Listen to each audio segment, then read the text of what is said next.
So good afternoon friends. ऐसा है, हम लोग देख रहे थे पिछले क्लासेस में remedies for breach of contract. हमने इसमें पहले देखा था ब्रीच ऑफ कॉन्ट्रैक्ट कैसे कैसे होता है। तो एक्चुअल ब्रीच या anticipatory breach. Actual breach means जिस दिन कॉन्ट्रैक्ट परफॉर्म होना चाहिए उस दिन अगर ब्रीच होता है तो इसको हम एक्चुअल ब्रीच बोलते हैं, और उसके पहले अगर ब्रीच हो जाता है तो इसको एंटिसिपेटरी ब्रीच बोलते हैं। सो अगर एक्चुअल ब्रीच होगा तो यहाँ कॉन्ट्रैक्ट कैंसिल करके हम डैमेजेस क्लेम कर लेंगे। एंटिसिपेटरी ब्रीच में हम कैंसिल कर सकते हैं, नहीं तो फिर हम वेट भी कर सकते हैं till the date of performance. अगर हम वेट करने का डिसाइड करते हैं तो फिर ऐसे केस में इसको ब्रीच माना ही नहीं जाएगा। हम मान लेंगे कॉन्ट्रैक्ट अभी भी चालू है, फिर आगे चल के हो सकता है कॉन्ट्रैक्ट परफॉर्म हो जाए, कोई डैमेजेस नहीं होंगे, या इम्पॉसिबल हो जाए तो यहाँ भी डैमेजेस नहीं होंगे, या फिर हो सकता है फिर से ब्रीच हो जाए, तो ये एक्चुअल ब्रीच कहलाएगा। फिर हमने देखा था अगर ब्रीच होता है तो क्या होता है। तो पहली चीज़ है हम कॉन्ट्रैक्ट कैंसिल कर सकते हैं, ऑटोमेटिकली ख़त्म नहीं होता, तो इसको कैंसिल करने का राइट मिल जाता है। तो ये हमने देखा। इसके बाद हमने देखा डैमेजेस क्लेम किए जा सकते हैं। डैमेजेस के ऊपर हमने चर्चा किए थे, जिसमें हेडले वर्सेस बैक्सेंडेल का केस पड़ा था, जो बताता है कि डैमेजेस जो होते हैं कॉम्पेंसेटरी नेचर के होते हैं भारत में, और कौन से डैमेजेस क्लेम कर सकते हैं जो डायरेक्टली रिलेटेड है, जो natural consequences of the breach है वो रिकवर कर सकते हैं, और इनडायरेक्ट या रिमोट डैमेजेस रिकवर नहीं कर सकते। इसके अलावा जो पहले से पता थे वो डैमेजेस रिकवर कर सकते हैं, भले ही वो डायरेक्टली रिलेटेड नहीं है तो भी, तो इसको हम फिर नाम देते हैं स्पेशल डैमेजेस। फिर हमने देखा था और भी कुछ प्रकार होते हैं डैमेजेस के, जैसे कि nominal damages for no loss suffered, जहां एक्चुअल में कोई नुकसान नहीं हुआ बट फिर भी हम केस फाइल करना चाहते हैं, रिकवर करना चाहते हैं। तो ऐसे केस में क्योंकि नुकसान नहीं हुआ है तो कोर्ट नॉमिनल डैमेजेस दे सकता है, जो 1 रुपये 10 रुपये इस प्रकार से होते हैं। विंडिक्टिव या एग्जेम्पलरी डैमेजेस, जिसमें एक व्यक्ति बदला लेने की भावना से डैमेजेस क्लेम कर रहा है, ये कॉम्पेंसेटरी नेचर के नहीं है, ये पनिशमेंट के नेचर के हैं, और इसीलिए ये भी कॉन्ट्रैक्ट एक्ट में नहीं होते, जैसे कि breach of promise to marry या dishonour of cheque by banker wrongfully, ये हमने देखा था। और वैसे ही अगर कोई गुड्स डेटोरिएट होते हैं, खराब हो जाते हैं, तो उसके भी डैमेजेस होते हैं, ये देखा। फिर सेक्शन 74 बात करता है डैमेजेस जो पहले से हमने निर्धारित कर दिए हैं, इसको हम प्री डिटरमाइंड डैमेजेस बोलते हैं। इसमें दो प्रकार से होते हैं, या तो ये लिक्विडेटेड डैमेजेस होंगे या तो पेनल्टी होगी। लिक्विडेटेड डैमेजेस हम तब बोलते हैं जब ये एक रीजनेबल एस्टिमेट है ऑफ द प्रोबेबल लॉस, और पेनल्टी तब होता है जब ये अंदाज नहीं लगाया जाता। इसका मैं सिर्फ एग्जांपल दिया था आपको, ये रीड करना बचा था अपना, है ना, ये नहीं पढ़े थे अपन ने। जिसमें अंदाज लगा के हम अगर डैमेजेस फिक्स कर रहे हैं तो यहाँ पे हम उसको लिक्विडेटेड डैमेजेस बोलेंगे, और पेनल्टी जो होता है ये अंदाज नहीं लगाया जाता, ऐसे ही अनाप शनाप कोई भी अमाउंट हमने लिख दिया तो वो कहलाता है पेनल्टी। इसमें एग्जांपल दिया था मैंने, मैं फ्लैट बुक करता हूँ, बोलता हूँ कि 6 महीने में अगर आप मुझे पोजीशन नहीं दोगे तो मेरा जो किराए का अमाउंट है 10,000 रुपये वो आप पे करना, तो ये कहलाएगा लिक्विडेटेड डैमेजेस। अगर यहीं पे मैं बोलता हूँ कि मुझे 1 लाख रुपए पर मंथ पे करना, तो ये पेनल्टी कहलाएगा। अगर मेरा नुकसान सिर्फ 10-15 हज़ार का हो रहा है और मैं बोल रहा हूँ 1 लाख पर मंथ पे करना, तो ये पेनल्टी कहलाएगा। तो इसका एग्जाम्पल देखे थे हमने, याद है कि भूल गए? काफ़ी दिन हो गए, तो ठीक है, होता है कभी कभी। तो थोड़ी तबीयत ख़राब थी मेरी, तो इसीलिए आँख वाँख में इन्फेक्शन हो गया था, वैसे पूरी सूज गई थी। कल आँख फोड़ के आया हूँ मैं, यानी डॉक्टर के पास गया, उसने पंचर वगैरह किया, ऐसे निकाला पूरा खराब खराब, इतनी बड़ी आँख हो गई थी। ठीक है, होता है कभी कभी। मेरे को बहुत प्रॉब्लम है, एक गले का प्रॉब्लम, दूसरा आँख का प्रॉब्लम, क्योंकि काम ही है, दिन भर स्क्रीन टाइम बहुत है ना, तो उसके कारण, और बोलना बहुत है, कारण होती है दो तकलीफें। ठीक है बाकी तकलीफ चल जाती, बट गला ही नहीं चलेगा तो क्या क्लास लेंगे, या आँख ही अगर काम नहीं करेगी तो क्या क्लास लेंगे, होता है। ठीक है, चलो तो लिक्विडेटेड डैमेजेस और पेनल्टी के ऊपर अब हम चर्चा कर लेते हैं, एक बार रीड कर लेते हैं।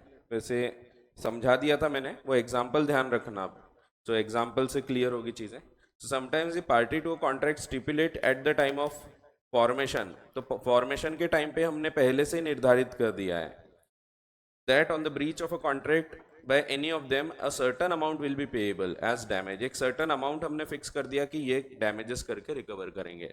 It may amount to either liquidated damages, that is a reasonable estimate of the likely loss in case of breach, तो एक reasonable estimate रहता है। liquidated damages हम तभी बोलेंगे जब वो reasonable estimate है, कि कितना नुकसान होगा उससे हमने कैलकुलेट करके इसको फिक्स किया है, तो that is called as liquidated damages.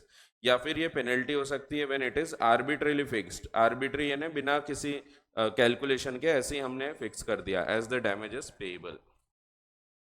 Section 74 provides that if a sum is named in a contract as the amount to be paid in case of breach, aggrieved party is entitled to receive from the party at fault a reasonable compensation not exceeding the amount so named.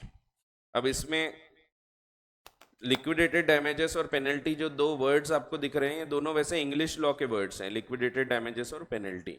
Indian law में ये word use नहीं किया है, मैंने ये भी बताया था आपको। इंडियन लॉ वर्ड यूज करता है प्री डिटरमाइंड डैमेजेस या प्री फिक्स डैमेजेस, सो पहले से निर्धारित किए गए damages. Indian law uses only the word pre determined damages. तो लेकिन हम फिर भी इंग्लिश लॉ से, क्योंकि हमारा कानून बना है, इसीलिए हम लोग यहाँ पे इसको दो हिसाब से देखते हैं। अगर ये लिक्विडेटेड डैमेजेस हैं, अगर ये रीजनेबल रहेंगे, अगर रीजनेबल नहीं है तो इसको पेनल्टी मानेंगे। सो मीनिंग में वही दिया है पहले तो। A contract sometimes contains a clause in which any sum of money is named as the amount payable in case of breach of contract. According to English law, the amount of money payable is interpreted either as liquidated damages or as penalty. It is considered to be liquidated damages when the amount is fixed by the parties on the basis of reasonable estimate, तो वो liquidated damages है, of the probable actual loss. Probable यानी जो होने के chance होते हैं, chance of occurrence, उसको probable बोलते हैं, आप पढ़ते हैं probability में, which the party will suffer in case of breach. On the other hand, amount fix को हम penalty consider करेंगे if it is not based on the reasonable calculation of actual loss, but it is fixed by way of punishment and as a threat. So liquidated damages when party fixes a genuine pre-estimate, genuine है ये, that means properly calculate करके हमने एक proper amount बताया है, it is called as liquidated damages. Liquidated damages are predetermined damages agreed at the time of contract which are considered reasonable by both the parties. तो दोनों parties को reasonable लग रहा है, इसमें कुछ गलत नहीं लग रहा. It is a genuine estimate of the actual loss or damage likely to be suffered by the aggrieved party. वहीं इसको हम पेनल्टी बोलेंगे where the sum fixed beforehand for the breach of contract does not bear any relationship to the actual damage.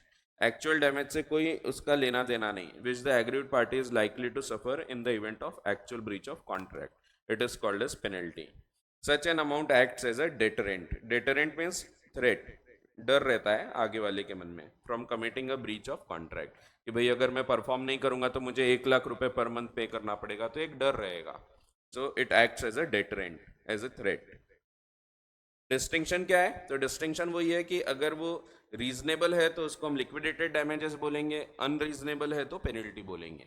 अब Indian law में वैसे क्योंकि ये words ही use नहीं किए गए, इसीलिए हम यहाँ पे वैसे डिफ्रेंशिएट नहीं करते. तो आगे दिए ही है, इन इंडिया, भारत में distinction between liquidated damages and penalty is not recognised, क्योंकि जो सेक्शन 74 है जो डील करता है with the damages, liquidated damages, वो नाम देता है कि प्री डिटरमाइंड डैमेजेस हैं.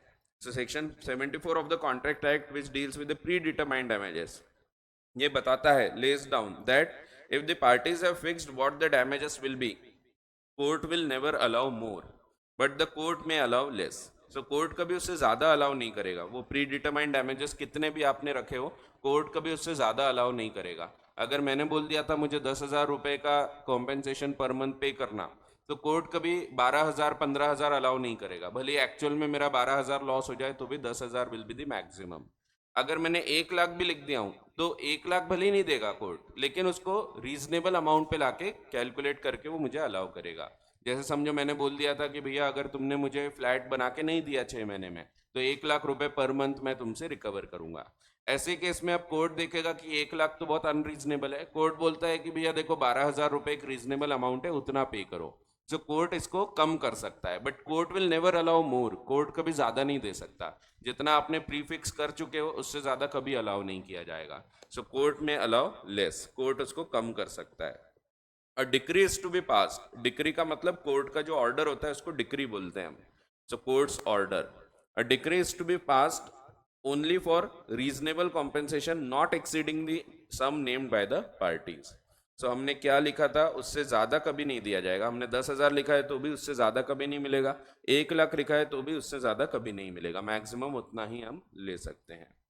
The section 74 makes no distinction between the liquidated damages and penalty. तो भारत में जो सेक्शन 74 है इसमें डिस्टिंक्शन करता ही नहीं।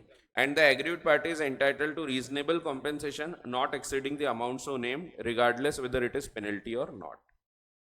अब एक बात और बता दूं, इंग्लिश लॉ में क्या है ना, इंग्लिश लॉ में क्लियर डिफरेंशिएशन है। इंग्लिश लॉ दोनों चीज को अलग बोलता है। वो बोलता है लिक्विडेटेड डैमेजेस रीजनेबल है और पेनल्टी क्लॉज जो है वो अनरीजनेबल है, वो पनिशमेंट के नेचर का है। और इंग्लिश लॉ क्लियर बोलता है कि पेनल्टी क्लॉज अगर आपने लिख भी दिया तो इट इज वॉइड, वो वैलिड ही नहीं रहता है, जबकि लिक्विडेटेड डैमेजेस को अलाउ करते हैं। भारत में क्योंकि डिफरेंशिएट ही नहीं किया, इसीलिए भारत में वो किसी भी नेचर का रहे वैलिड होता है। अगर आपने पेनल्टी के नेचर का भी प्री डिटरमाइंड डैमेज रखा होगा तो वैलिड है, लेकिन कोर्ट उतना देगा ये जरूरी नहीं, कोर्ट उसको कम कर सकता है, क्योंकि कानून बोलता है कि कोर्ट में अलाउ लेस, कोर्ट जो भी रीजनेबल कॉम्पेंसेशन रहेगा that will be allowed by the court. So ऐसा है। The difference between liquidated damages and penalty depends on the facts and circumstances of each case and the intention of the parties, which is to be gathered from the whole contract. अगर intention है to secure performance of a contract by imposition of a fine or penalty, अगर penalty लगाना या fine लगाना intention है तो जाहिर सी बात है फिर उस sum को हम penalty ही नाम देंगे। लेकिन if the intention on the other hand is to assess the damages for breach, actual में उसका एम है कि नुकसान कितना हुआ इतना कैलकुलेट करके पे करो, then it will be treated as liquidated damages. Liquidated damages are the amount assessed on the basis of actual or probable loss of by both the parties. तो दोनों पार्टीज कैलकुलेट करते हैं कि कितना एक्चुअल या प्रोबेबल नुकसान हो सकता है, सो कितना चांस है नुकसान होने के, और उस हिसाब से फिर डैमेजेस फिक्स करते हैं, that is called as liquidated damages. जबकि पेनल्टी का amount is not based on actual और probable loss. Penalty is payable in the event of breach with a view to prevent the party from committing breach. तो हम चाहते हैं कि वो breach करे ही नहीं, इसीलिए हमने पेनल्टी क्लॉज लगाया। तो पेनल्टी क्लॉज का मेन एम तो है to act as a deterrent threat, कि आगे वाला डर के रहे और ताकि वो परफॉर्म करे प्रॉपरली। ऐसा नहीं होना चाहिए कि वो परफॉर्म नहीं कर रहा है। तो उसका मेन एम है to act as a deterrent threat. Liquidated damages are by way of compensation. Liquidated damages compensatory nature के हैं, जबकि पेनल्टी जो होता है ये पनिशमेंट के नेचर का होता है। Amount of penalty is exorbitant, बहुत ज्यादा, या एक्स्ट्रावेजेंट यानी वो अति, या अनकॉन्शनेबल अनफेयर, सो अनफेयर रहेगा। Courts in England usually allow liquidated damages without any regard to actual loss sustained. तो जैसा कि मैंने बताया इंग्लिश लॉ में, इंग्लैंड में लिक्विडेटेड डैमेजेस जो होते हैं उसको वैसे ही अलाउ कर देते हैं without regard to actual loss sustain. So जितना बोला सीधा अलाउ कर देते हैं अगर रीजनेबल दिख रहा है तो। And treat the penalty clause as invalid. But क्योंकि भारत में under the Indian law section 74 recognise ही नहीं करता, it does not recognise any difference between liquidated damages and penalty, उसमें सिर्फ लिखा है प्री डिटरमाइंड डैमेजेस, और इसीलिए the courts are required to allow reasonable compensation so as to cover the actual loss sustained not exceeding the amount so mentioned in the contract. तो maximum आप उतना ही recover कर पाओगे जितना कॉन्ट्रैक्ट में लिखा है। It should be noted that the expression used by the parties is not conclusive. So आपने words क्या use किए हैं वो conclusive नहीं है। जैसा कि ऊपर भी लिखा हुआ है कि इनका डिफरेंस ये है कि लिक्विडेटेड डैमेजेस जो है ये रीजनेबल होते हैं, पेनल्टी अनरीजनेबल होता है। सो आपको ये समझ में आएगा फैक्ट्स एंड सर्कमस्टेंसेस देखते हुए या इंटेंशन ऑफ द पार्टीज देखते हुए। भले ही हो सकता है कभी मैंने पेनल्टी वर्ड यूज किया हूँ कॉन्ट्रैक्ट में, बट हो सकता है वो लिक्विडेटेड डैमेजेस है क्योंकि वो कॉम्पेंसेटरी नेचर का है। हो सकता है कभी लिक्विडेटेड डैमेजेस वर्ड यूज किया है बट हो सकता है वो पेनल्टी के नेचर का है, तो उसका नाम उतना इंपॉर्टेंट नहीं है। It is the substance of the transaction and not merely the legal form. उसका नाम क्या है वो इतना इंपॉर्टेंट नहीं है, उसका मेन एम क्या है वो इंपॉर्टेंट है। अगर एम है सही में कॉम्पेंसेट करना, रीजनेबल अमाउंट लिखा है तो वो लिक्विडेटेड डैमेजेस है। अगर एम है पेनल्टी लगाना, आगे वाले को डराना, तो फिर वो पेनल्टी क्लॉज रहेगा। ठीक है, सो वही दिया है note. It should be noted that expressions use, जो वर्ड्स यूज किए हैं बाय द पार्टीज, ये फाइनल नहीं है, दीज आर नॉट कंक्लूसिव कि ये लिक्विडेटेड डैमेज है या पेनल्टी। तो court must find out whether the sum fixed in a contract is in truth a penalty or liquidated damages. If the sum fixed is extravagant और exorbitant, बहुत ज्यादा एकदम अति है, then the court will regard it as penalty even if the term it is termed as liquidated damages in the contract. तो भले आपने word use किया लिक्विडेटेड डैमेज, बट अगर वो देख के ही पता लग रहा है ये तो बहुत ज्यादा है, अति है, सो हम मान लेंगे पेनल्टी क्लॉज है, even though the word used is liquidated damages. So ये एक और प्रकार के डैमेजेस क्लेम किए जा सकते हैं, लिक्विडेटेड डैमेजेस और पेनल्टी। तो ये भी डैमेजेस के अंदर ही आता है। सो हमने पहली रेमेडी क्या देखे थे? पहली रेमेडी थी कैंसिलेशन ऑफ कॉन्ट्रैक्ट, हम कैंसिल कर सकते हैं, ये छोटी सी रेमेडी थी, एक सिंपल सा पॉइंट था।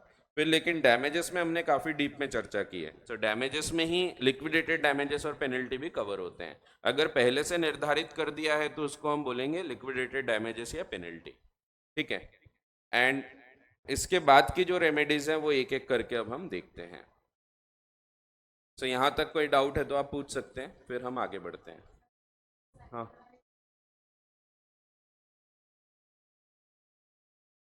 कौन सा? नहीं, जो बैंक बैंक लायबल रहेगा, गलती तो बैंक से ही हुई ना, मेरी गलती थोड़ी हुई उसमें, मैंने चेक लिख के दे दिया। हाँ हाँ, नहीं बैंक लायबल होता है, बैंक की गलती मानी जाती है, बैंक लायबल, फिर बैंक बाद में रिकवर करते बैठे अपने एम्प्लॉय से, बट अभी बैंक की लायबिलिटी रहेगी, ठीक है। और कोई? आर्बिट्री यानी विदाउट एनी इंक्वायरी, बिना कुछ जांच पड़ताल, बिना चेक किए ऐसे ही फिक्स कर दिया, that is called as arbitrary. Proper calculate करके फिक्स किया है तो फिर वो लिक्विडेटेड डैमेजेस रहेंगे रीजनेबल अमाउंट देख के। लेकिन अगर आर्बिट्री फिक्स किया है तो फिर वो पेनल्टी के नेचर का माना जाएगा।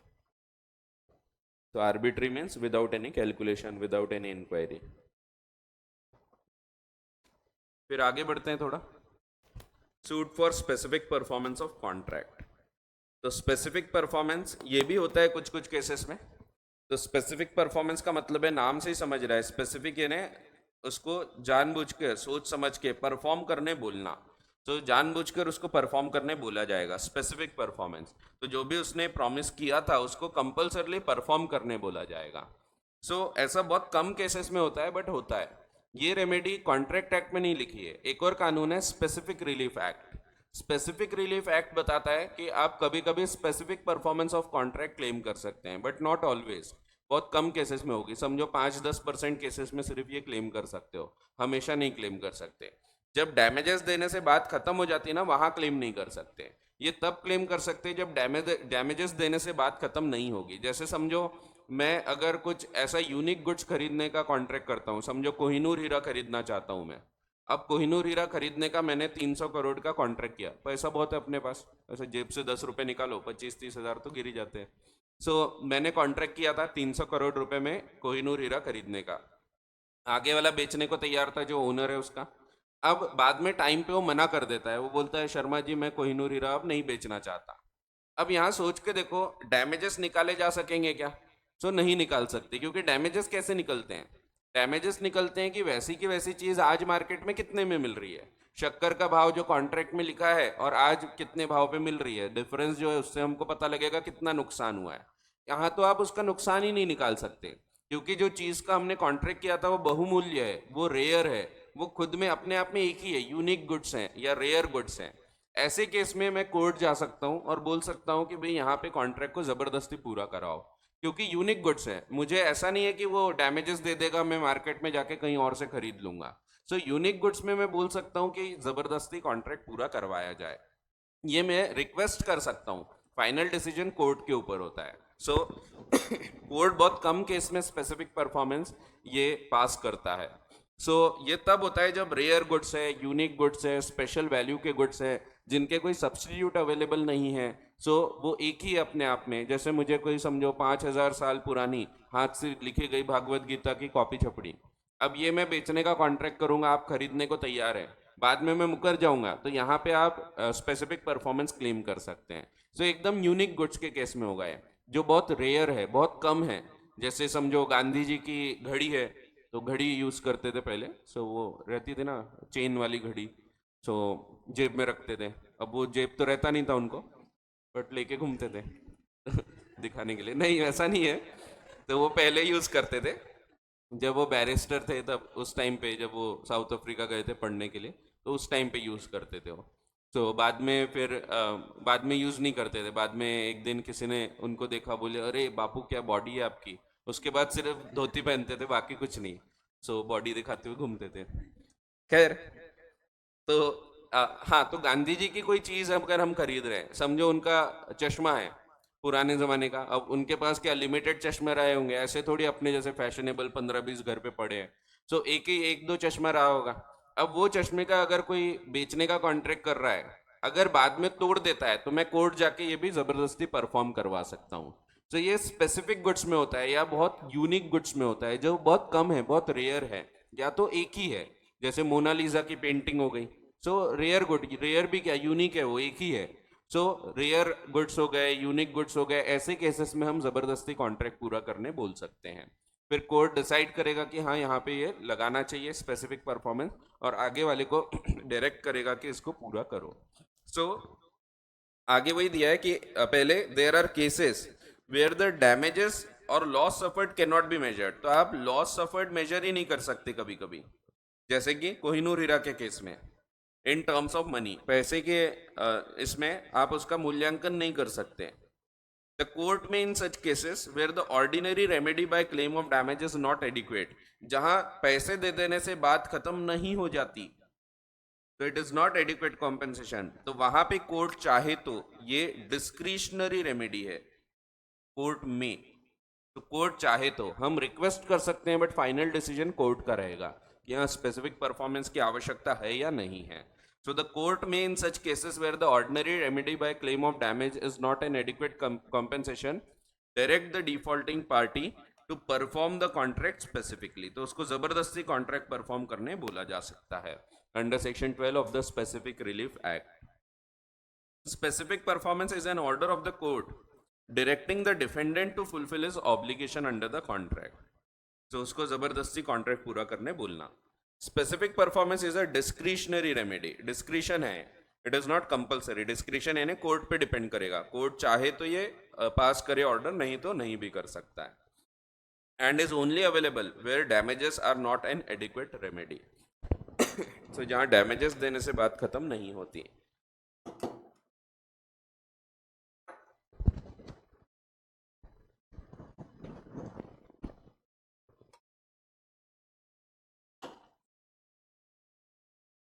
सो ऐसा है।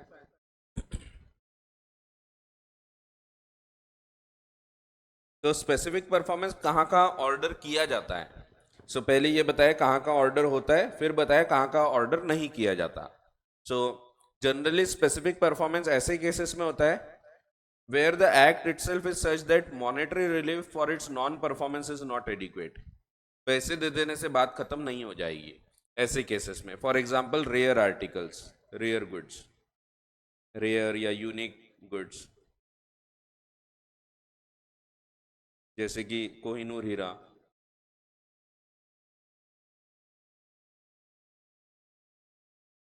तो यूनिक है, बहुत लोगों ने उसको अपने पास रखा और बर्बाद होते गए। ऐसा बोलते हैं कोहिनूर हीरा श्रापित था। हाँ, जिसने उसको लेके गया उसका साम्राज्य खत्म होते गया, तो हर राजा डूब गया, बाद में ब्रिटिशर्स ने ले गए, उनका भी साम्राज्य खत्म हो गया, ऐसा माना जाता है। आप गूगल सर्च करोगे इस कोहिनूर डायमंड कर्स, तो यस लिख के आता है। तो ऐसा माना जाता है कि श्रापित है, उस पे श्राप है, जो भी लेके जाता है उसके साथ तकलीफ होती है, साम्राज्य खत्म होता है, ऐसा माना जाता है। ठीक है। हाँ, उसका वैसे ही खत्म हो गया साम्राज्य अभी, लेकिन अच्छी चल रही है टक्कर, देखो जोड़ तोड़ करके बनने वाली है पार्टीज। अच्छी बात है। क्या पावर के साथ साथ में थोड़ा कहीं ना कहीं रेस्ट्रिक्शंस होना चाहिए, नहीं तो बहुत मनमानी करने लगती है सरकार। जैसे बताया था मैंने, आटे पे भी जीएसटी लग गया, आपको नहीं बताया होगा। सो हाँ, कौन स्कैमर? जर्मन शेफर्ड बोलते हैं उसको, उसको छोड़ो। नहीं, वो नाम से भी कंफ्यूज किया ना, इंडिया अलायंस बनाया, अब लोगों को लगता है इंडिया यानी भारत, बहुत सारे लोगों को नहीं समझता, एक्चुअल में नहीं समझता। तो अलायंस का नाम ही इंडिया रख दिया उन्होंने, उनको लगा होगा मोदी जी होंगे इसमें, तो रहते हैं लोग। हाँ, तो कुछ भी होता है अपने यहाँ। चलो खैर, जाओ दिया। लेकिन ज़रूरी भी था क्या? डेमोक्रेसी तभी चलती है जब अपोजिशन में स्ट्रेंथ होना चाहिए। अभी अपोजिशन ऐसा एकदम थका हुआ था, अभी थोड़ा कहीं ना कहीं से अगर अपोजिशन रहे तो सरकार को डर रहेगा। अभी जोड़ तोड़ करके सरकार बनाएंगे, नहीं तो पूरा 272 मेजोरिटी खुद की सीट्स आ गई तो उनको टेंशन ही नहीं रहता। दूसरी पार्टी चली भी गई तो फिर वो अपनी मनमानी कर सकते हैं, अपने हिसाब से कानून पास करना है, कुछ भी करना है खुद कर सकते हैं। लेकिन अगर संसद में मेजोरिटी मिल के है, अकेले नहीं है, तो यहाँ पे अब उनको डर रहेगा। उधर नीतीश कुमार बोलेगा कि नहीं नहीं ये चीज़ नहीं करना है, तो वो थोड़ा संभल के रहेंगे, क्योंकि जुड़ के रहेगी। अभी 240 के आसपास थे, अभी पता नहीं कितनी जा रही सीट। अगर एक तरफा 270 272 सीट अगर बीजेपी को होती तो तकलीफ हो जाती। तो अच्छा भी होता है लेकिन अब्यूज ऑफ पावर होता है। सो आपने पढ़ी होगी ना, रिस्पॉन्सिबिलिटी और अथॉरिटी साथ में चलना चाहिए। बचपन में होता है, सीबीएसई में है ऐसा। मैनेजमेंट का एक रूल होता है, अथॉरिटी और रिस्पॉन्सिबिलिटी साथ साथ चलना चाहिए। तो अगर आप किसी को अधिकार देते हैं तो साथ में जिम्मेदारियां भी होनी चाहिए। बट अगर जिम्मेदारी नहीं है, अकेले ही मनमानी कर रहे हैं, तो फिर एब्यूज ऑफ अथॉरिटी होता है। तो इसीलिए डेमोक्रेसी में होना चाहिए अच्छा स्ट्रांग अपोजिशन। चलो अच्छी बात है, देखते हैं अब क्या होता है। डर रहेगा थोड़ा सरकार में। अभी टाइम है वैसे 1 घंटा और 1 डेढ़ घंटा, तो उसमें फिर समझ में आएगी, पोजीशन क्लियर होगी क्या होता है।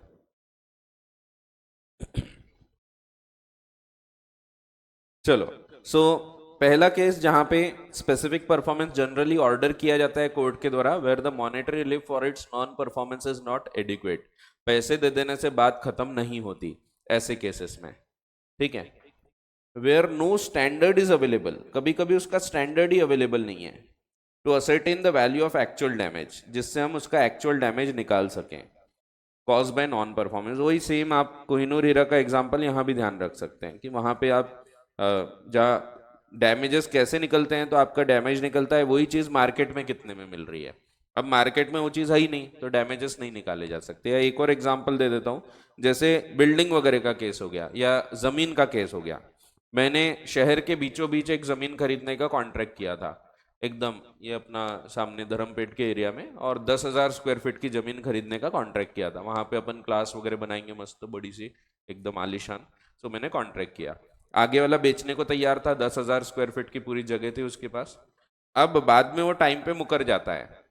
अब वो मुकर गया तो ये यूनिक एक जमीन भी यूनिक गुड्स हो गए, क्योंकि वैसी जमीन शहर के बीचों बीच मुझे 10,000 स्क्वायर फीट मिलना बड़ा मुश्किल है। सो एकदम महल जैसे, या यहाँ के एरिया में महल में भी मुश्किल है, या धर्मपेट वगैरह का एरिया है। सो 10,000 स्क्वायर फीट की आपको जगह एक साथ मिलना पूरी जुड़ी हुई बहुत मुश्किल हो जाता है। ऐसे ही केस में हम उसका डैमेजेस भी नहीं निकाल सकते, क्योंकि वो जमीन की वैल्यू अलग है, बहुमूल्य जमीन है वो वैसे की वैसे जमीन आपको मिलेगी ही नहीं, तो आप वहां पे भी उसका कैलकुलेशन नहीं कर सकते। अगर जमीन मिल सकती तो हम बोल सकते थे कि चलो भाई डैमेजेस दे दो, हम दूसरी जगह जमीन लेके मकान बना लेंगे या जो भी क्लासेस बनाना है बना लेंगे।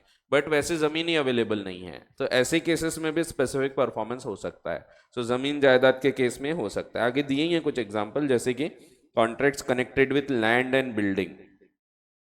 सो इनमें हो सकता है, क्योंकि ऐसे फिर वैसे की वैसी जगह जमीन वगैरह मिले जरूरी नहीं होता, तो हो सकता है कि हमको फिर वैसी चीज मिलेगी भी नहीं। फिर रेयर आर्टिकल्स जैसे कोहिनूर हीरा, यूनिक गुड्स, ये सब having special value, because the injured party will not be able to get exact substitute in the market. ठीक है, तो वही कोहिनूर हीरा वगैरह हो गया, जमीन हो गई, लैंड बिल्डिंग, ये सब केसेस में होता है। तो जमीन, बिल्डिंग,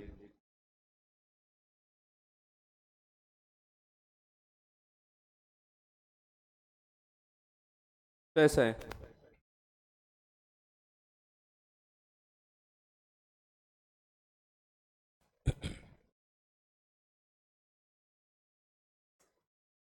फिर अगला point, where it is not probable that the compensation money will be available.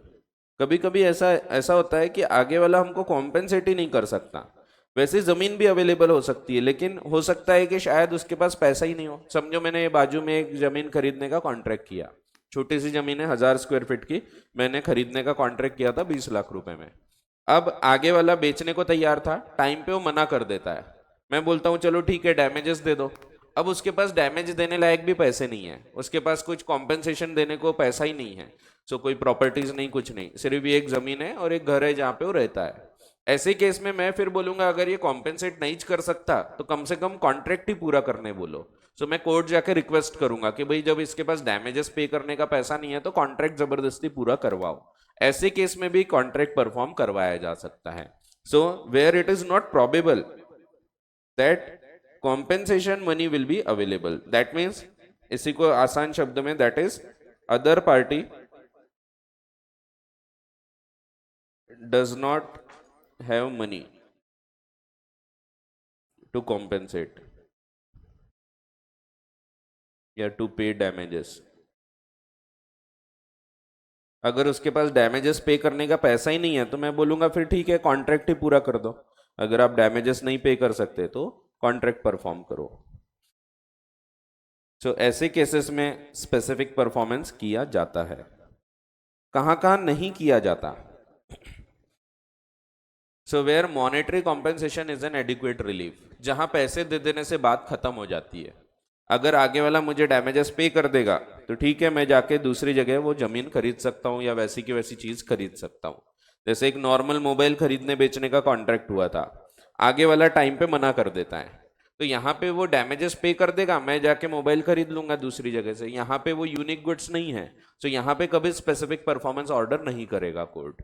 सो जहाँ पे डैमेजेस देने से बात खत्म हो जाती है, where monetary compensation is adequate relief.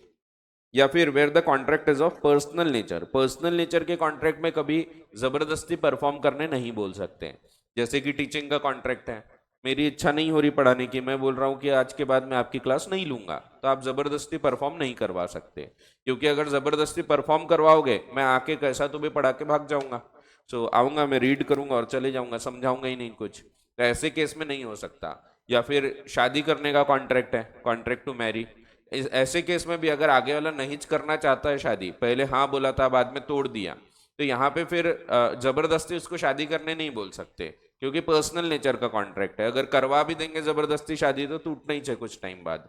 वैसे ही और भी ऐसे पर्सनल नेचर के जितने कॉन्ट्रैक्ट है, आपने बोले थे सर मैं ऐसे खड़े रहूंगा आप मेरी फोटो बनाना, सो मैंने आपकी पेंटिंग बनाने का कॉन्ट्रैक्ट किया था, बाद में मेरा मन नहीं है तो आप जबरदस्ती मुझसे परफॉर्म नहीं करवा सकते। यहाँ डैमेजेस जरूर ले पाओगे आप, लेकिन जबरदस्ती परफॉर्म नहीं करवा पाओगे। तो ये जितने भी कॉन्ट्रैक्ट्स हैं यहाँ पे स्पेसिफिक परफॉर्मेंस नहीं होता है। जो पर्सनल नेचर के कॉन्ट्रैक्ट है, for example contract to marry, contract to paint picture, ये सब केसेस में स्पेसिफिक परफॉर्मेंस ऑफ कॉन्ट्रैक्ट नहीं होता। फिर where it is not possible for the court to supervise performance. So कभी कभी कोर्ट के लिए पॉसिबल नहीं होता परफॉर्मेंस को सुपरवाइज करना। For example a building contract, अब आपको लगेगा सर बिल्डिंग में तो लिखा है ऊपर होता है, यहाँ लिखा है नहीं होता। तो यहाँ बिल्डिंग कॉन्ट्रैक्ट के बदले ध्यान रखो यहाँ बात हो रही है कंस्ट्रक्शन कॉन्ट्रैक्ट की, बिल्डिंग कंस्ट्रक्शन की बात हो रही है। समझो मैंने एक कॉन्ट्रैक्ट किया था कि एक बिल्डिंग बना के दूंगा, या कोई समझो रोड या पुल बना के दूंगा, ओवर ब्रिज है एक, वो बना के देने का कॉन्ट्रैक्ट किया था, फ्लाईओवर का। अब बाद में मैंने मना कर दिया, अब मुझे जबरदस्ती वो परफॉर्म करने नहीं बोलेंगे। मुझे जबरदस्ती अगर बोलेंगे कि नहीं शर्मा जी अब आपको ये पुल तो बना के देना ही पड़ेगा, सो मैं अच्छे से नहीं बनाऊंगा, कल चलकर टूटेगा तो जबरदस्ती और नुकसान ही होना है। सो ऐसे केस में कोर्ट चेक नहीं कर सकता शर्मा जी प्रॉपर काम कर रहे कि नहीं कर रहे। पता लगेगा मैंने सीमेंट डाला ही नहीं, रेती ये गिट्टी ये सब डाल के कैसा तो भी पुल बना दिया। सो ऐसे केसेस में इसीलिए जबरदस्ती परफॉर्म नहीं करवाया जाएगा, where court can not supervise the performance. तो यहां पे भी नहीं होता है, जैसे कि कंस्ट्रक्शन कॉन्ट्रैक्ट या फिर where one of the parties to contract is not competent, जैसे कि माइनर। तो माइनर के केस में कभी भी स्पेसिफिक परफॉर्मेंस ऑफ कॉन्ट्रैक्ट नहीं होता। सो हमने बचपन में पढ़ा था कि माइनर के केस में नो स्पेसिफिक परफॉर्मेंस। कुछ बच्चों ने पूछा भी था इस पे डाउट, मैंने बोला था आगे समझेगा कि स्पेसिफिक परफॉर्मेंस का क्या मतलब होता है। तो अब मेरे ख्याल से आपको क्लियर हुआ होगा कि क्या मतलब है स्पेसिफिक परफॉर्मेंस का। ठीक है। सो माइनर वगैरह के केस में, अनसाउंड माइंड वाले व्यक्ति के केस में स्पेसिफिक परफॉर्मेंस ऑफ कॉन्ट्रैक्ट नहीं हो सकता। तो ऐसा है। अब यहां तक कोई डाउट है तो पूछ लो, फिर अगला पॉइंट पढ़ते हैं, सूट फॉर एन इंजंक्शन।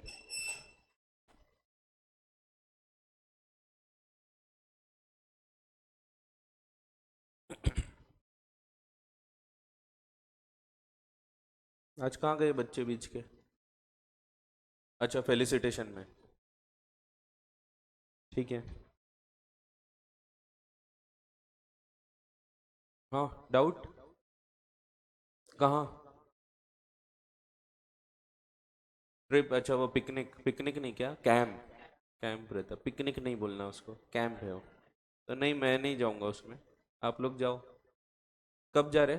14, 15, 16 है ना शायद। हाँ, मेरा नहीं जमेगा उस टाइम। ठीक है, आप लोग जाओ।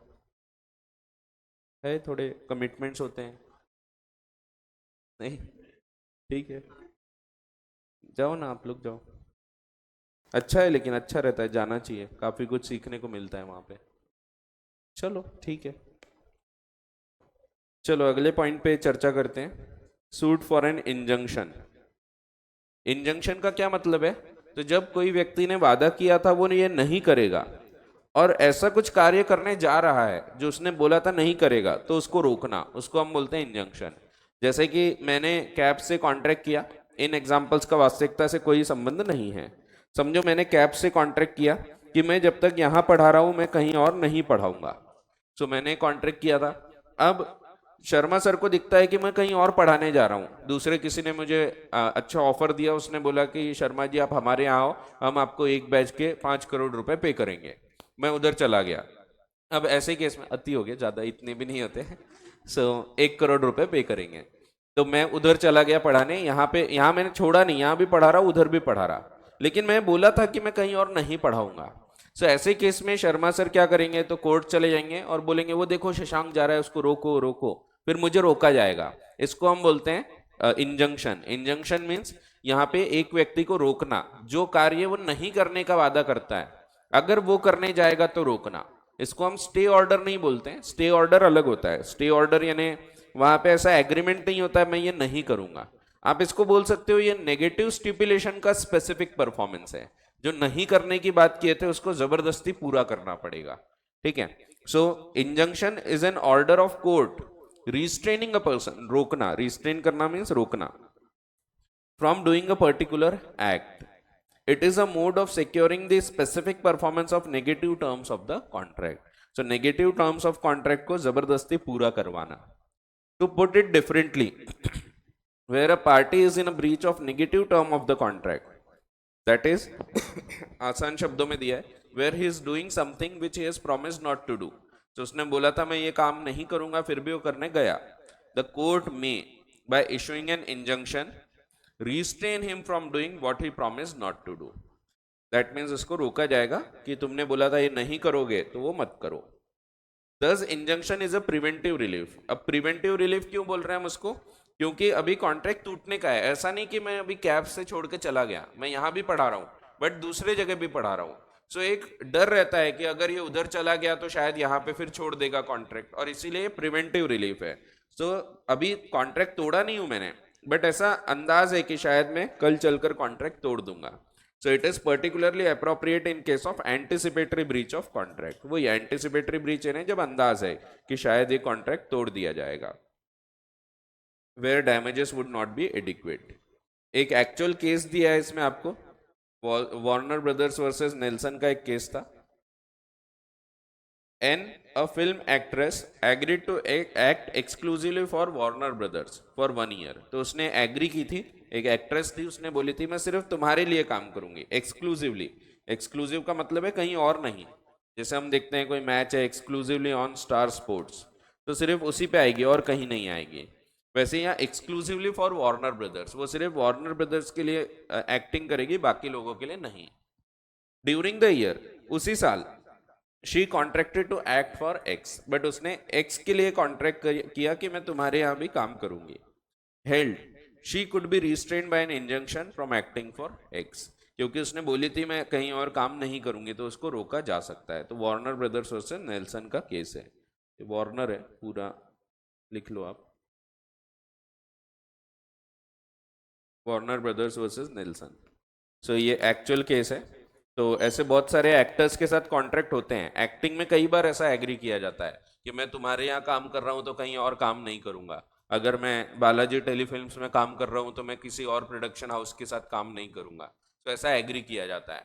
फिर अगर उसने एग्री किया ही है, क्योंकि क्या होता है ये लोग कई बार कॉन्ट्रैक्ट कर लेते हैं, फिर बाद में टाइम नहीं दे पाते, फिर दूसरे किसी प्रोड्यूसर क्या काम कर रहे हैं, फिर वहां से लेट हो रहे हैं, इधर नहीं आ रहे, सो तकलीफ होती है प्रोड्यूसर्स को, इसीलिए इन लोग ऐसे कॉन्ट्रैक्ट्स करके रखते हैं। सो ऐसे केस में फिर अगर कोई व्यक्ति दूसरे के साथ कॉन्ट्रैक्ट करने को तैयार हो गया तो उसको फिर हम रोक सकते हैं कि भाई तुम वहां पे काम नहीं करोगे क्योंकि तुमने एग्री किया था। अब लेकिन यहाँ पे उसको जबरदस्ती ऐसा नहीं बोल सकते कि तुमको यहाँ परफॉर्म करना ही पड़ेगा।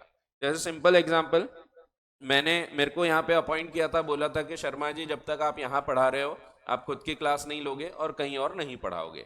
अब मुझे अपॉइंट कर लिया, उसके बाद फिर बोला गया कि आपको कोई क्लास वगैरह कहीं और पढ़ाना ही नहीं है, सीधा सीधा क्लियरली मना किया। अब इसके बाद मैं दूसरी जगह पहुंच गया, एक कोई दूसरा कॉम्पिटिटर है, इधर उधर ऐड लगे दिखे मेरे को, मैंने देखा चलो पता करते हैं, उन्होंने बुलाया शर्मा जी हमारे पास आओ, मैं उनके पास गया, उन्होंने मुझे ऑफर दे दिया।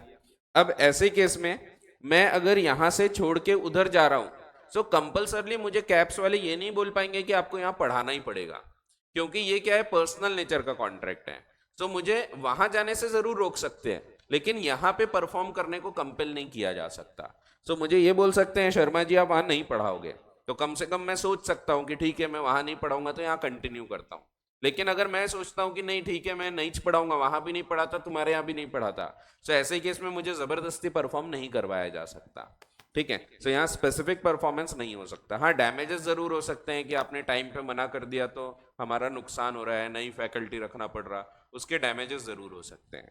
इन एग्जाम्पल्स का वास्तविकता से कोई संबंध नहीं है, ऐसा हमारे साथ कोई कॉन्ट्रैक्ट नहीं है, हमारा तो खुद का ही है ना। हाँ नए टीचर्स कोई आते हैं उनके साथ हम लोग ऐसा एग्री करते हैं कभी कभी, तो हर किसी के साथ नहीं करते, तो हम लोग अलाउ करते हैं कि आप यहाँ भी पढ़ा रहे दूसरा भी पढ़ाओ, चलता है।